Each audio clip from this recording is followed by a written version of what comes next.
सुख हो या दुख, हम में से अधिकतर लोग हमेशा भगवान के घर जाते हैं। लेकिन एक दिन ऐसा भी होता है जब भगवान खुद चलकर हम सबसे मिलने आते हैं, और उस दिन को कहा जाता है रथ यात्रा।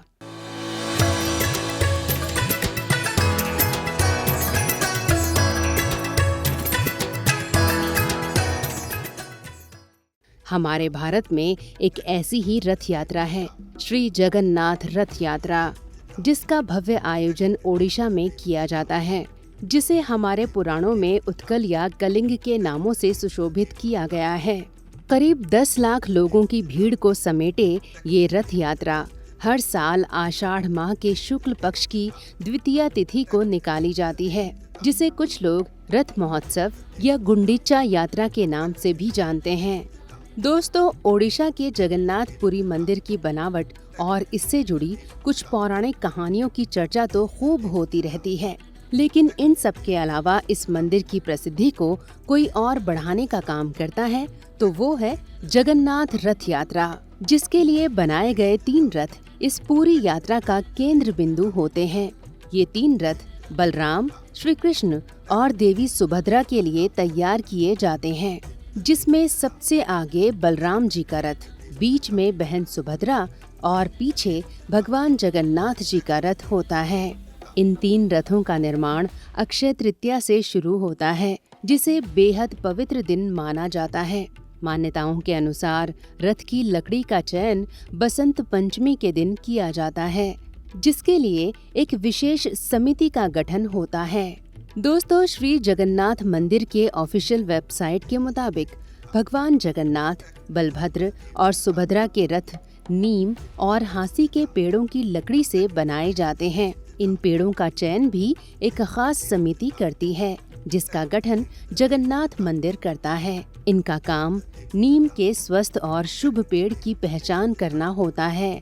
खास बात है कि रथ बनाने में कील, कांटे या किसी और धातु का इस्तेमाल नहीं होता।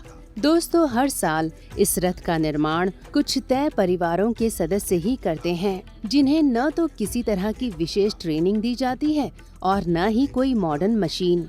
इसके बावजूद इन लोगों की बनावट बड़े बड़े कारीगरों की कारीगरी को फेल कर देती है।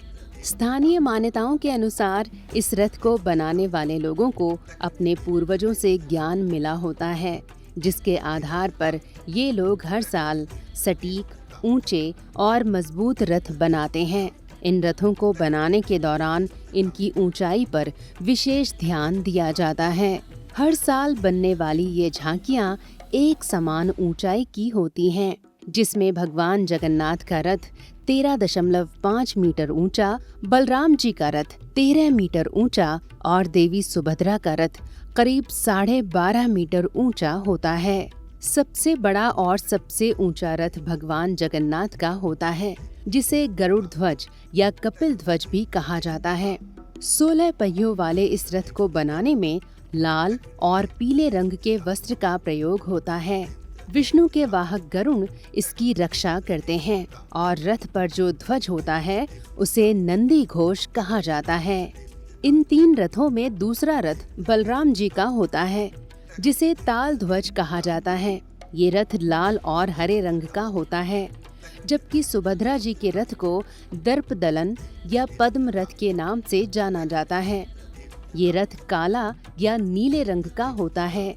करीब 12.5 मीटर ऊंचे सुभद्रा जी के रथ को बनाने के लिए 12 पहियों के साथ लकड़ी के 593 टुकड़ों का प्रयोग किया जाता है, जिसकी रक्षा जय दुर्गा और सारथी खुद अर्जुन होते हैं। दोस्तों, इस रथ को बनाने के लिए सबसे इंटरेस्टिंग फैक्ट ये है कि इस यात्रा के लिए जो रथ तैयार किया जाता है उसकी लकड़ियाँ किसी आम कुल्हाड़ी से नहीं बल्कि सोने की कुल्हाड़ी से काटी जाती हैं, और इसे बनाने का काम 2 महीने पहले ही शुरू हो जाता है। इसके अलावा रोचिक, मोचिक, जिता और अपराजिता नाम की लकड़ी के 4 घोड़े बनाए जाते हैं, जिसे स्वर्ण चूड़ा नाम की रस्सी के सहारे बांधा जाता है। दोस्तों, जिस रथ यात्रा में करीब 10 लाख से अधिक लोग शामिल होते हैं, उसकी पौराणिक कहानियां भी काफी रोचक हैं। दोस्तों, कहा जाता है कि मालवा प्रदेश के राजा इंद्रद्युम्न ने जगन्नाथ, बलभद्र और सुभद्रा की मूर्तियां बनवाईं, तो रानी गुंडीचा ने मूर्तियां बनाते हुए मूर्तिकार विश्वकर्मा और मूर्तियों को देख लिया। इसके चलते ये मूर्तियां अधूरी ही रह गईं। इसी बीच आकाशवाणी हुई कि भगवान इसी रूप में स्थापित होना चाहते हैं। इसके बाद राजा ने इन्हीं अधूरी मूर्तियों को मंदिर में स्थापित कर दिया। मंदिर की स्थापना के ठीक कुछ समय बाद एक और आकाशवाणी हुई कि भगवान जगन्नाथ साल में एक बार जरूर अपनी जन्मभूमि मथुरा आएंगे। इसके बाद राजा ने प्रभु को उनकी जन्मभूमि भेजने की व्यवस्था की। दोस्तों, स्कंद पुराण के उत्कल खंड के अनुसार आषाढ़ शुक्ल द्वितीया के दिन राजा ने प्रभु को उनकी जन्मभूमि जाने की व्यवस्था की थी। तभी से ये परंपरा रथ यात्रा के रूप में चली आ रही है। दोस्तों, दूसरी कथा की माने तो एक बार राधा रानी कुरुक्षेत्र में श्री कृष्ण से मिलने पहुंची। वहां उन्होंने श्री कृष्ण से वृंदावन आने का निवेदन किया। राधा रानी के निवेदन को स्वीकार करके एक दिन श्री कृष्ण अपने भाई बलराम और बहन सुभद्रा के साथ वृंदावन के द्वार पर पहुँचे। तो राधा रानी, गोपियों और वृंदावन वासियों को इतनी खुशी हुई कि उन्होंने तीनों को रथ पर विराजमान कर खुद अपने हाथों से खींचना शुरू कर दिया। इस दौरान वृंदावन के लोगों ने जग के नाथ अर्थात जगन्नाथ कहकर उनकी जय जयकार करनी शुरू कर दी।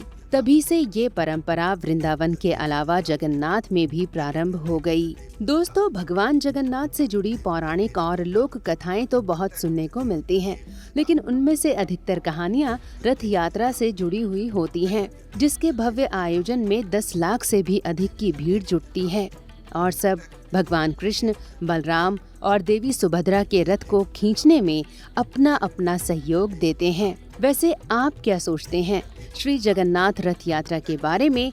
कमेंट बॉक्स में जरूर बताएं और वीडियो पसंद आया हो तो इसे लाइक और शेयर जरूर करें। हमारे चैनल को सब्सक्राइब करना ना भूलें। धन्यवाद आपका।